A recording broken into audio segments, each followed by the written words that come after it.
Pemirsa, pola hidup yang tidak teratur bisa membuat wanita rawan terkena penyakit yang menyebabkan kematian dini. Assalamualaikum warahmatullahi wabarakatuh. Perkenalkan, nama saya Almatiana dari FM23C dengan NIM 23416248201100. Saya dari Fakultas Farmasi Universitas Buana Perjuangan Karawang.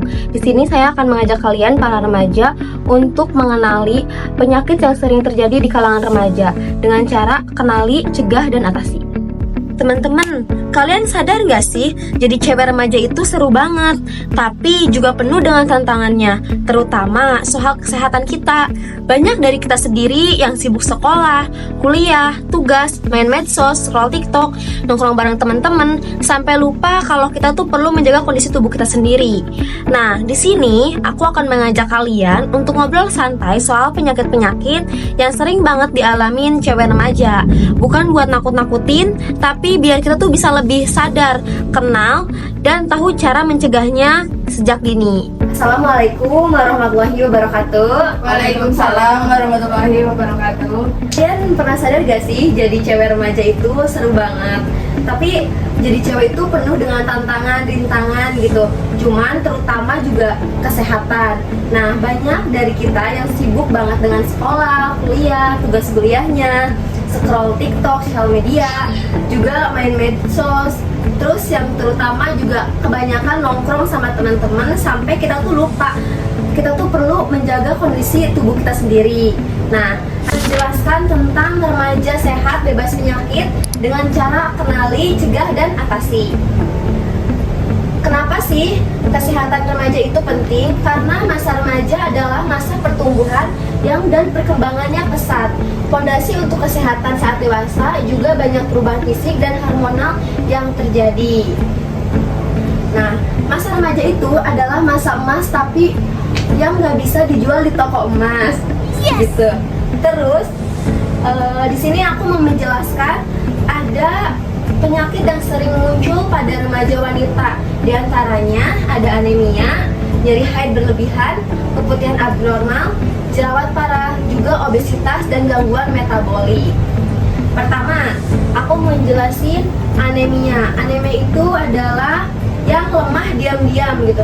Kalian pernah nggak sih kayak sering ngerasa lemas gitu, tiba-tiba kayak misal nih bangun tidur, padahal kan kalian udah tidur cukup gitu ya, tapi kalian tuh masih ngerasa lemes, pusing gitu. Pernah nggak sih?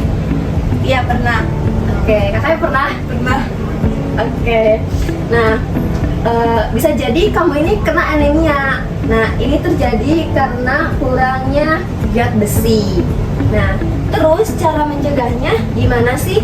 Ini ada konsumsi makanan tinggi zat besi kayak bayam, ayam, telur-teluran. Terus juga jangan lupa minum vitamin C karena dia itu untuk penyerapan zat besi maksimal. Terus gimana sih Kak cara ngatasinnya? Ngatasinnya yaitu dengan kalau udah parah bisa konsultasi ke dokter, seperti itu. Terus yang kedua ada dysmenorrhea, yaitu nyeri haid atau gangguan menstruasi, yaitu nyeri haid yang parah tapi bukan cuma nyeri haid biasa gitu ya. Kayak haid itu kan normal ya, sebagai perempuan kalau misalnya nggak haid itu kebilangnya penyakit ya, nggak normal gitu. Nah, kita tuh sebagai perempuan haid itu normal, wajar gitu. Tapi kalau misalnya sampai nggak bisa berdiri, sampai pingsan, bahkan muntah, itu bisa jadi karena kena penyakit dysmenorrhea berat. Itu gimana sih Kak cara mencegahnya? Mencegahnya kalian bisa dengan rajin olahraga, tidur yang cukup, juga makan makanan yang mengandung zat besi juga. Karena kita itu kalau misalnya lagi haid, kita kan mengeluarkan darah ya, darah yang kotor. Jadi kita bisa aja kekurangan darah. Balik lagi ke anemia.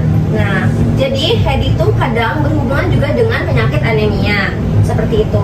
Terus gimana sih Kak cara atasinya? Atasinya yaitu bisa dengan kompres air hangat, bisa juga minum obat penambah darah. Terus juga kalau sampai banget nggak tahan sampai sakitnya tuh benar-benar sakit banget, itu bisa kalian langsung konsultasi ke dokter.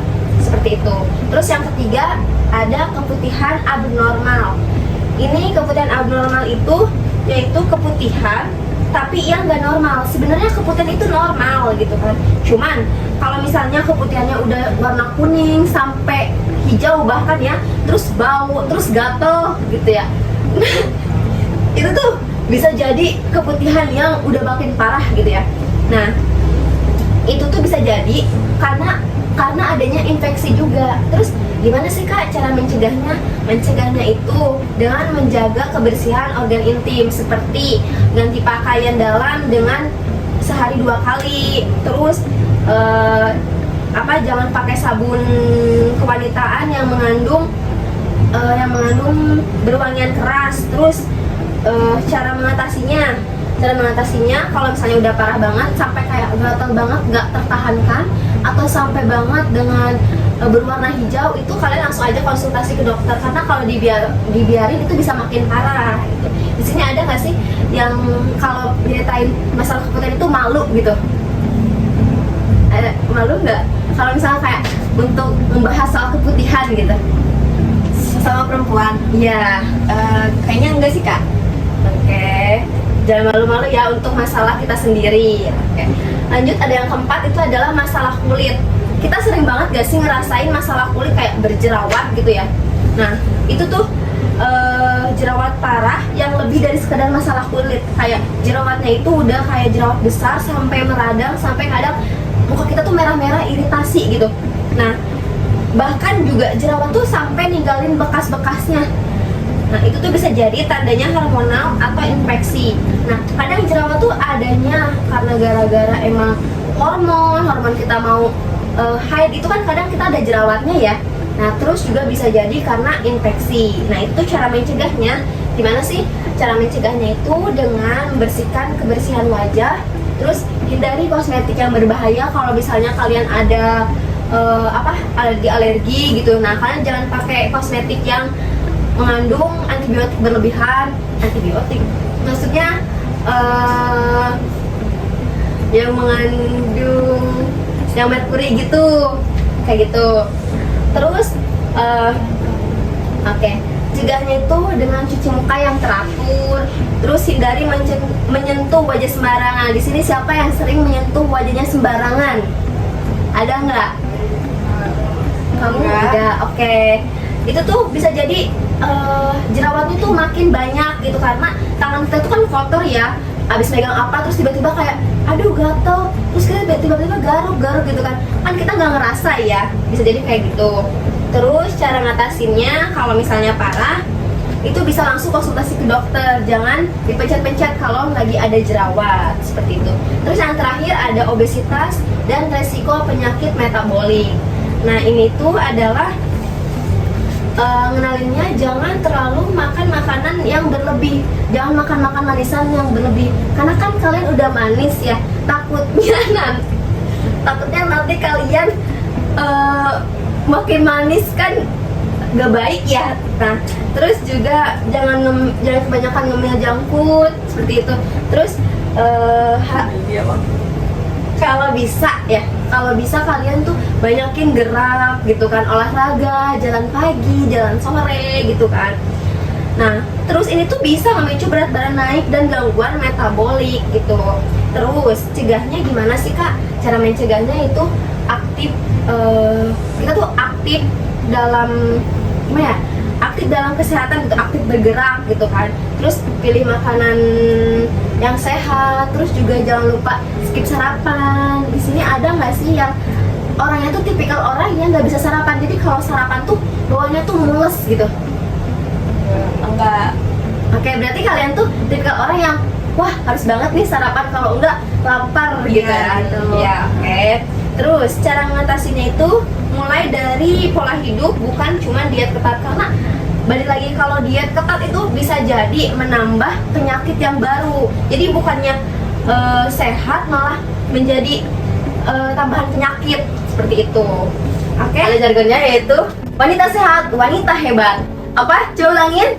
Wanita sehat, wanita hebat. Sekali lagi, Wanita sehat, wanita hebat. Semoga apa yang aku sampaikan bisa bermanfaat dan bisa juga langkah kecil untuk perubahan besar buat kesehatan kita semua. Wassalamualaikum warahmatullahi wabarakatuh. Waalaikumsalam warahmatullahi wabarakatuh.